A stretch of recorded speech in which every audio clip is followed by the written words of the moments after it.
I know you, John Locke. You don't know me at all. Episode 313 answers the defining mystery, I guess, of who John Locke is, why he was in the wheelchair. I was excited to find out how was he injured, because, I mean, the fact was he was in a wheelchair, now he's not. What did you do? John. Hopefully nobody would have suspected that his father pushed him out the window of an 8-story building. What's her number? Okay. We're shooting Locke's fall. Our first shot was Kevin Tighe bum rushes Terry O'Quinn, and they disappear behind a beam. But then, as they come out on the other side, it's no longer Terry O'Quinn, it's actually a stunt double on stage. Tom, our stuntman, is going to run backwards towards the window. Just before he hits, Mike Sua is going to blow out the window, and we will do this. Action!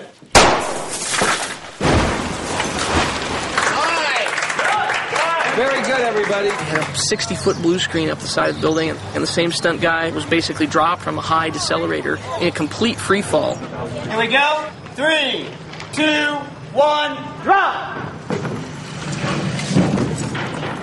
Great.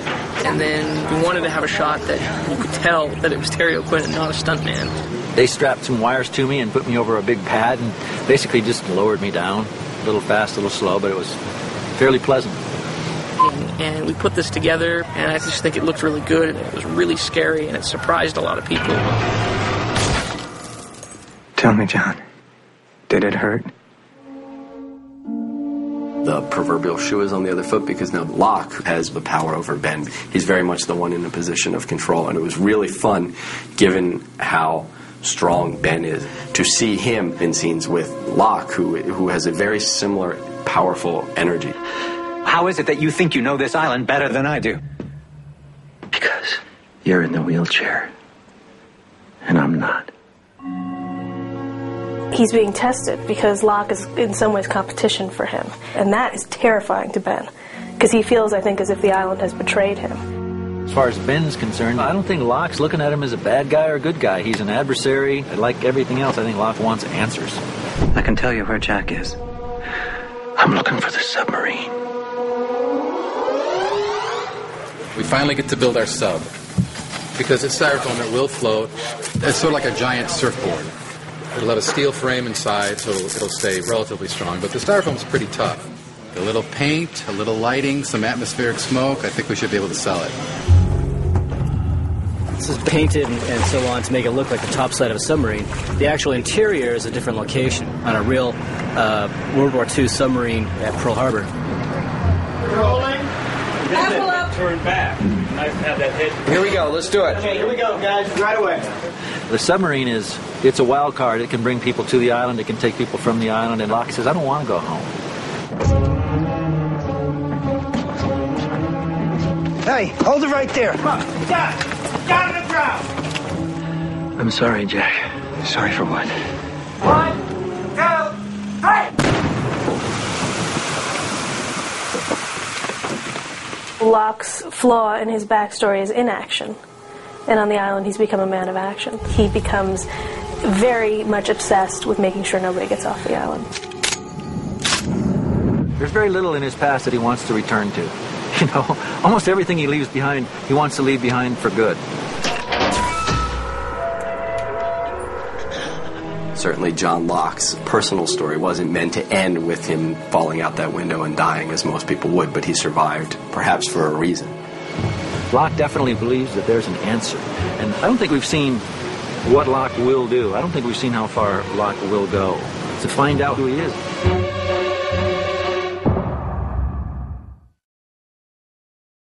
Dude. Nikki's dead. How's Nikki?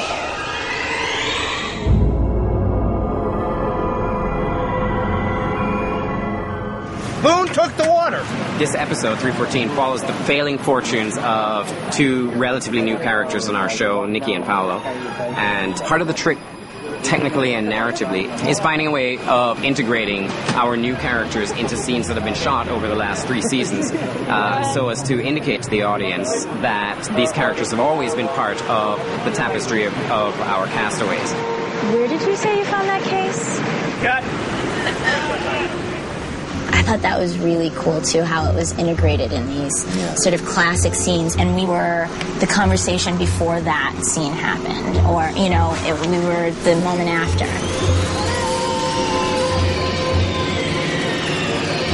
We put an editor on a week early, and we had him pull all the pieces that we thought we could use and that we could marry to for reference. We went back and found all the original dailies tapes from the pilot episode, and then we brought in a storyboard artist to actually draw frames for the shots with Nikki. And so I created kind of a mock-up of the scene, which kind of had a combination of storyboards and original photography to try to figure out what shots Stephen Williams needed to get. You know that shot we just did and you saw something and you ran out? Yeah. I'm going to back you up a bit and you're coming forward and you're We went back to Mokalia, which is the original crash site for the pilot. And we retrieved much of the wreckage, though not all of it, and attempted to reconstruct the jigsaw puzzle. They had certain really key pieces that they could sort of put that in the background and go, okay, you're there. Ready, and background! Action! What we're doing is like if some of the shots that were originally in the episodes were facing this way, we're turning our cameras around and facing this way. And background! So, you see that lady in the white dress with flowers? That's Nikki. And she's looking for Paolo. Me. Paolo? I love you!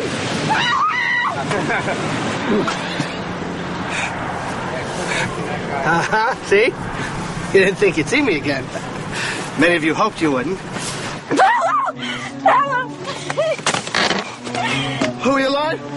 Do we survive? Look at me, am I okay? This episode, we have some cast back from before. There was the iconic shot of Maggie standing there screaming. Maggie? Hard day at work, eh? We had Ian Somerhalder, who's always a lot of fun. It appears to be a flashback of something I was doing 2 years ago. Go, Boone! Hey! Do you have a pen? Do you have a pen? Does anybody have a pen? I mean, this is the best thing ever. To see how they've recreated this amazing, amazing thing, and it's going to intercut seamlessly. We've used all kinds of visual effects, you know, cinematic sleight of hand in order to kind of make that feel as if it was part of the pilot. Rich rehearsal. This is an element that we're going to use as a foreground object. We have a wide shot from the pilot, and then we shot a green screen element the other day of Keeley actually appearing behind something, and we'll put it in this piece of debris, and then we'll have our shot that really sells that Keeley was there. Hopefully everyone will buy it. So guys, we're going to have some pyrotechnics in this shot. This is for the event where Gary Troop goes through the engine. He's rolling. And action! Hey, get down! Get down! And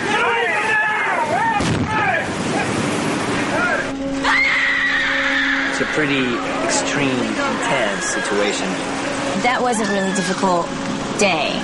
Blood is everywhere. People's, clothes are torn, and there's an obscene amount of smoke and fire. When you have that around you as an actor, it's just a great tool. It was very real. They recreated very, very well. Okay, look at me. Look at me, baby. Where's the bag? I thought it married beautifully. It really did. You couldn't tell the difference from one to the other. thank you to First Unit on an awesome episode 314.